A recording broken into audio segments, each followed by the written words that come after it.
I'm joined now by our International Affairs Editor, Dominic Waghorn, and British-Iranian journalist, SAHAR ZAND, both here with me in the studio. Welcome back to both of you.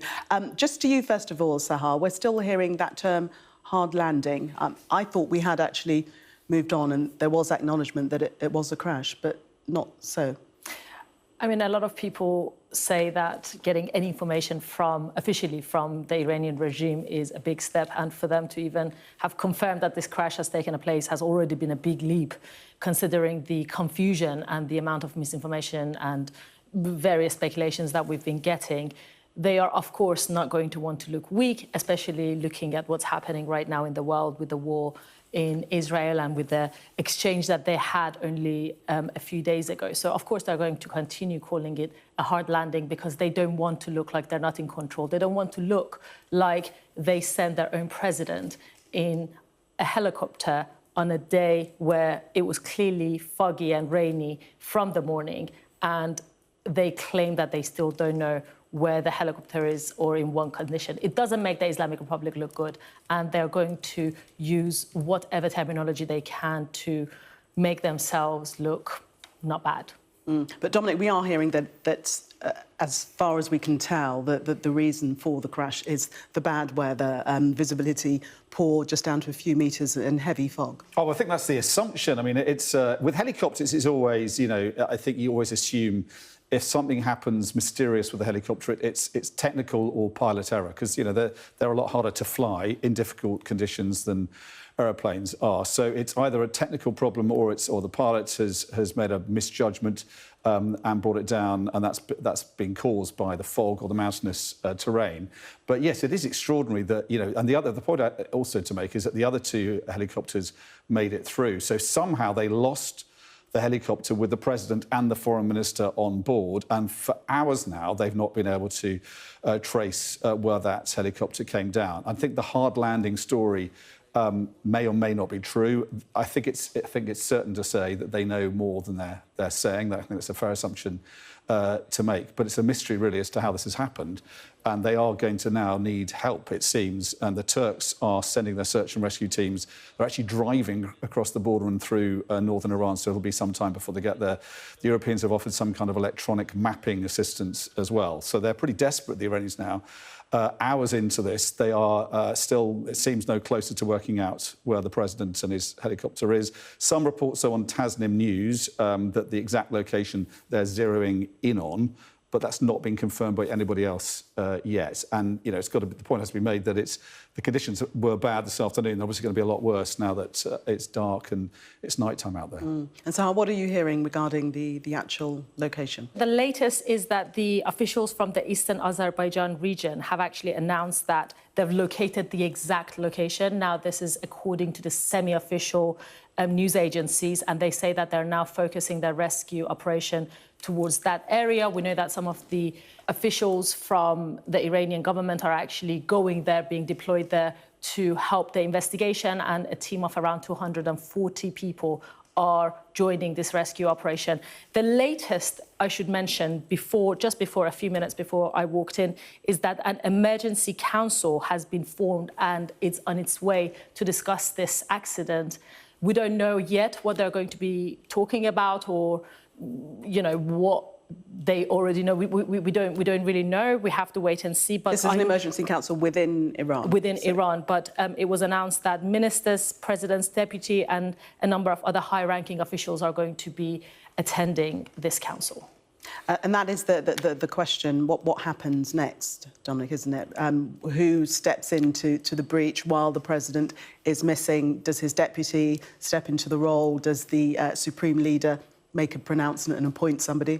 Well, I think we're in uncharted territory in the sense that they haven't lost a president before the Iranians. But I think the constitutional plan would be that the deputy president takes over. There's an interim period, and within 50 days there are elections. I think that seems to be the plan that's formulating, or that's the reading that people have of the Iranian constitution. then there'll be an election campaign and a new president will be appointed.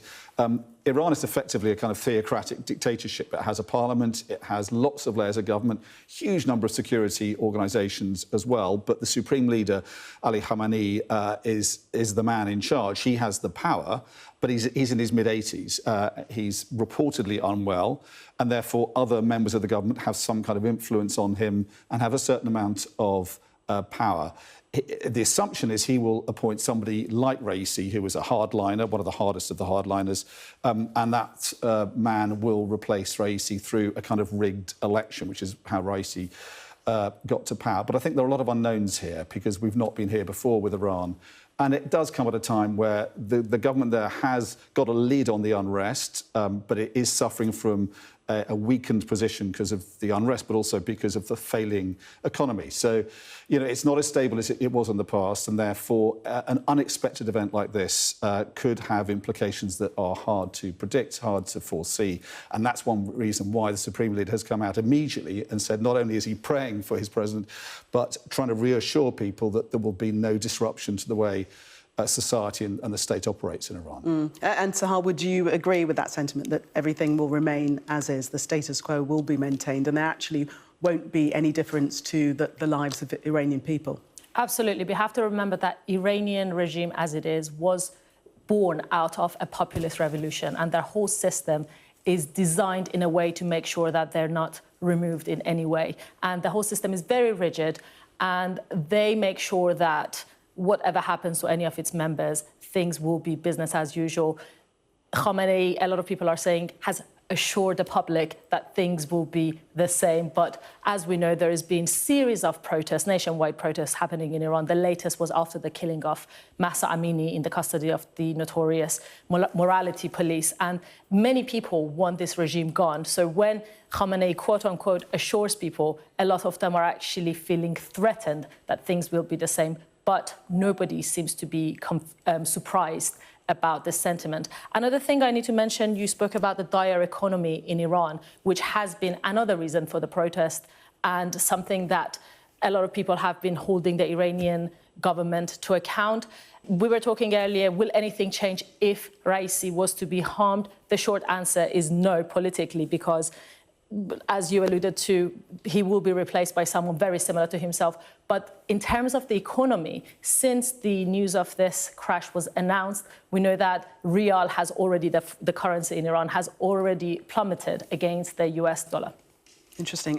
Returning to the actual crash, initially described it as hard landing, three possible reasons: the weather, pilot error, malfunction of the helicopter, but another that has been suggested is foul play. Yeah, that's been considered, not least because there are any number of players who might want to see Raisi removed from the scene. There are rivals within Iran. There's obviously the Israeli government. I don't think it's a kind of MO for the Israelis to try and take out the leader of another country through a helicopter accident. Even people have talked about Azerbaijan. You know, he was there to open a dam. They see eye to eye on dams. They can agree on building over rivers there, but they don't see eye to eye on a number of things, particularly between him and the leader of Azerbaijan. But I think, you know, with helicopters, it's either, you know, you either go for conspiracy or you go for accident. And I think with helicopters, it's always wise to veer on the side of accident because they are, you know, the nature of the beast of the helicopters, they're hard to fly, they're tricky, and particularly when you're flying them over mountains. And what's interesting about that last photo we have of that helicopter flying over fields, the visibility seems pretty good, but there are mountains in the background, and you assume from the direction the helicopter's taken, those are the mountains it's needing to get over. And they do seem to have taken a risk flying this armada of 3 helicopters over the mountains. You know, fog can move them very quickly into mountains, so they may not have anticipated that. But this is a massive failure on behalf of the Iranian military, whoever was flying those helicopters, to take a risk, if they did, to take them up into that kind of weather, that kind of fog, high up in high altitude. The president of the country and his foreign minister, you know, it's hard to imagine that happening in a more advanced Western nation. It was a big risk, or it certainly took a chance with the president's life, and that may have now cost the life of not just the president, but also his foreign minister.